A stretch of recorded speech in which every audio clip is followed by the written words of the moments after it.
Bandiraɓe sehilaɓe musidɓe tedduɓe on calminama salminago needi e salminago teddugal on juwama on jettama mo kala ɗo woni ene woniri yo jaame kisi Allah gone meɗen en gatti ɗo e studio mo ganduɗa ko 3 villa Piindi TV e ballal Allah e ballal radio Teccan e mo ganduɗa kañen goni gollidiɓe meɗen eɗen joddi hande noon e baɗiraɗo o bandiraɗo debbo o miñiraɗo mo ganduɗa yeeɓoɓe télé ha tengte DSS ene gamti yiidemo toon ko sukata banggue duuɓi kono ko mawɗo to banggue haqqille yo Allah ɓoyno ɗum gandi ne hissi kongi moƴƴina jalta hen yo juddu hen balɗe gonɗen koye Ummu Dieng walla mbiya Fatmata foof ne yaaha sa welama nawamo Ndiayen Samba e Tule Oole sa welama nawamo toon to ganduɗa kañum woni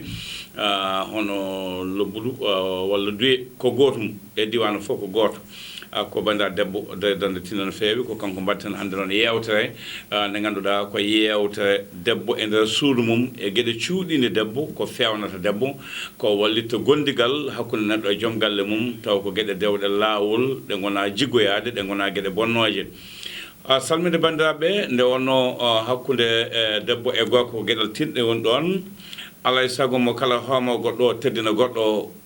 won noon joljole jolɗe e nder hen en majjani luumoji bannoɗo ɗo hono foire bannoɗo ɗo kala ɗe jaaɗa wiyete ko leɗɗe ɗe rewɓe ɓe jogui ina pewnira koye mumen ina ballita mawɓe mumen ɗe ko ɗen leɗɗe ɓuuri wawde soodede te won hen peewani moƴƴani hande noon Allah waɗi joddima e makko ko fannuyanke wonko andi hen Ummu jaam ñalli mi salminima ya ñalle jaam Seydou Diop Kawabou mi salminima ha woni tigui rigui en puɗɗirima e inde guenombo sénare hoodani kisɗo kisnuɗo kisnowo mbo kisal ala gaga mum towɗo townuɗo kala ko towi mbo pittali e arsigi yimɓe woni tamande mum on woni jiɗo waɗa baɗowo laato en puɗɗirima e inde gueno caaɓiɗo gurdam lori hen enɗam jokki guiɗogol e kala kina gardina gurdam en calmini yeeɓoɓe ɗo e ayaw Piindi TV fof bandiraɓe sehilaɓe musidɓe tedduɓe ha tengte ɓiɓɓe fulɓe fullaɓe barke min calmini on min juurima on Ummu jaama min calmitima no heewi hande ko haalete ha tengte gueɗe ɗe ganduɗa rewɓe no kuuto tawa moƴƴani e mumen worɓe no kuuto tawa moƴƴani e mumen teskama ka fannuyanke mum Allah hokki hen humpido tawi kadi ko bawɗo famdude hen yimɓe ko adi foof dawal gadanal min namdatama ko holko fewnata ɓandu debbo ko ittata puuƴe ko ittata won gueɗe tawa ko gueɗe men wona gueɗe jiggoyade gaddoje koyete ko effet secondaire woni battane battinoje tawa mbewata saffude machallah Seydou Diop Kawabo ko kalɗa ko tigui rigui wonko jeggiɗen wonko ganduɗen hen no fewi machallah mais en jii kadi en kumpitima woni gueɗe bonnoje en keewi hen donc nen sare aduna te ko rafiji gandanɗa hoorema won hen en gondi hen en kersa boom haalde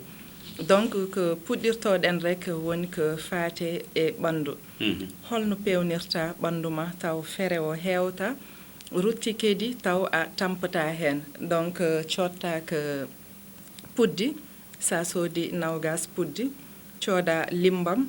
pular in wi limbam pular in wi juumri cooda juumri cooda safron bujjoy sa soodi safron bujjoy a wadde jaune d'œuf ko olɗat koye wofonde ƴetta mbaɗa ɗum mélange sa waɗi mélange watta ndiyam noon donc sa rendini ɗum ha renti taw a ɓuftima ɓandu ma ha laaɓi mbaɗa e ɓandu ma yesma foof ha hawra goppa ha yor on ala 30 minutes ala seconde ala hayda sans dépend no yordini donc so yoori après ɓuftuɗa ha laaɓa donc ɗum ɗon enen gandi puddi in moƴƴi koye cosan meɗen ko limtuɗen ko ɗo foof in moƴƴi e neɗɗo kadi ala effet secondaire goto kalisma kadi bonta hen ɗum woni ko gadduɗen koye ko faate ɓandu wadde ɗum ko jiiɗa ko tan itta puuƴi en itta ŋaacce en itta laam en e ko puuƴi noon ko ittat ɗum ƴettata ko limon sa ƴetti limon ƴeewa sukar sa eɓi limon o ƴetta seeɗa sukar mbaɗa e limon o mbaɗa ɗum gommage yesma sa waɗi ɗum gommage yesma ha timmi 30 minutes culmuɗa ɗum ɗon koye banggal puuƴi ewa ko wayni ngacci en e ko way noon enen parfois enen kewɗen addude ko gandanɗa hoorema gommage en walla ko fewnat ɓalli won côté goto kadi en natta hen on en gaccidat e dermoto par ce que e parfois ko wayni ngaccen walla tache uji walla woni hen gagnanden walla ko way noon ɓanduma sa yi ka famani rek ya e dermoto mais ko gandanɗa hoorema enen hannde ko kutortoɗen taw ina weeɓi ala effet secondaire bonnanta men ala probléme te ko koye ɓeydat men hen jeeya machallah que woni ko faate guittu ko ittat puuƴi ko faate ko gandanɗa hoorema gommage ɓanduma ma waw woni gorko woni debbo aɗa wawi hutorade ɗum sa ƴetti kadi limon a waddi hen suukar ɗum ɗon kadi a waɗi ɗum gommage e yesma ɗum ɗon kadi ina itta puuƴi sa ruttima aloe vera fleur aloe vera o sa taƴi ɗum a eɓat ɗum ko lalɗat ko wonat ko nder kañum ƴettata mbaɗa ɗum gommage yesma sa waɗi gommage yesma goppa ɗum dans 30 minutes ɗum ɗon kadi ittat guddi gonoɗe e yes neɗɗo aɗen parfois neɗɗo ina jogo moccoje taw moccoje so neɗɗo jogima ɗum toujours jiita yimɓe ina ɓiɗa ɗum mais moccoje ɓittaki par ce que saɗa ɓiɗ ɗum neɗɗo waykina mbaalu saɗa ɓiɗa endudu wonat koye lowtude donc yesma toujours saɗa ɓiɗ ɗum tan wonat koye lowtude donc ina waɗe conseil bandiraɓe moccoje ɓittaki yes aussi kala ko jiiɗa hen a jogui gommage mo mbaɗɗa hen ha ittu ɗum sans pour autant que aɗa ɓiɗ ɗum walla aɗa waɗa woni hen gueɗe ɗum ɗon aussi ko ran wat ko wayatkin cengle jaltoje e yes taw sa ɓiɗi ko wayno cengle jalta hen e bessikka faami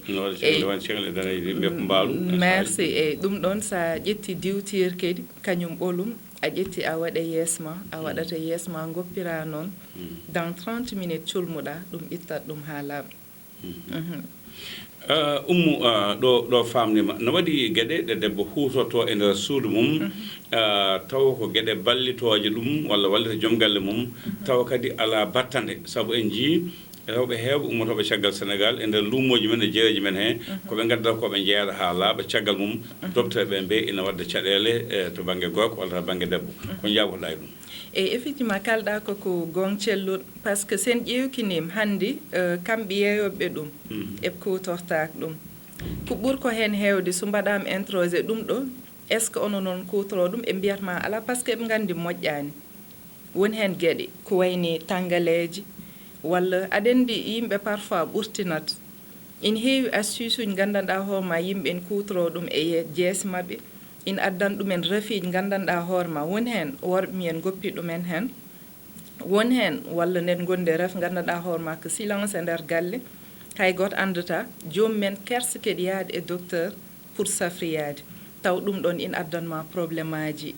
mawɗi donc wontat ko wonno safar wonti ñaw donc sa ƴeewi ha nder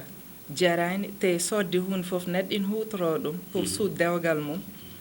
jarani enen jogui ko pina tawa men enen jogui ko gandanɗa hoorema plante uji naturel sohlani enen jiggoyo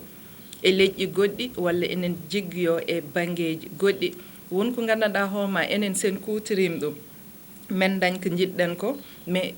en plus kadi safrat men in safru men en plus dañen ko jiɗɗen ko sans pour autant que enen jiggoyo woni hen gueɗe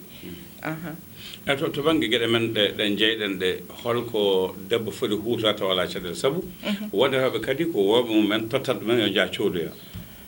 eyi karité ina moƴƴe debbo en mbawa haalde noon direct ko neɗɗo foti hutorade ɗum karité ina moƴƴe debbo ina waɗi gueɗe kewɗe ko Dieng ina moƴƴi a faami so woni e banggal worɓe men petit cola en Dieng en e ɗum ɗon fof so waɗa mélangé fewne jus sans pour autant que jomumen ina codoy ko gandanɗa hoorema ko rokkuma ma tetema ko ɓuuri ɗum tôt ou tard après neɗɗo dañat probléme taw ɗum ɗon jarani waddi mbatten conseillé rek yimɓe yo jaare ɗum ɗon sees moƴƴani a wi joni won rewɓe yeeɓe ko hutortako holko saabi neɗɗo no yeeya ko hutortako e holko saabi an neɗɗo suwade ko neɗɗo hutortako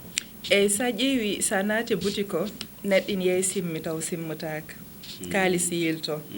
aɗa yi neɗɗo yeeyi jaram taw yarta kaalis yilto mais an coodi o an foti jogade hakkille ɗum ɗo ko jiiloytom ko moƴƴani am mbasa yiilade ɗum kadi neɗɗo wona ko keɓɗa fof mbaɗa e hoore ma neɗɗo aɗa wawi fewnude hoore ma sans pour autant que hunde fof mbaɗa e hoore ma wadde simple ina moƴƴi sa ronki ha ronki ƴeew ko taniraɓe men goppuno ko ɗo taw alna men effet secondaire ka anda namno walla jaranma ƴeewde lawol ngol ha laaɓeɗa par ce que neɗɗo ko gandanɗa hoorema sa waɗi hunde so addinima probléme wonko cotta taw saɗani cafroɗa hen kaddi gurdam ma taw sellani donc jarani kalisma boni bonno aduna ma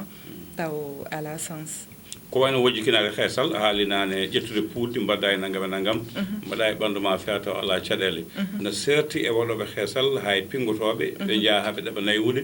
gurɗi ƴagga ɗi kofo ɗi mbawa hoftade eyyi piqûre kam aɗen nden piqûre du yaltide tante sens innirano aɗen tante sens yelli guura yelli maaya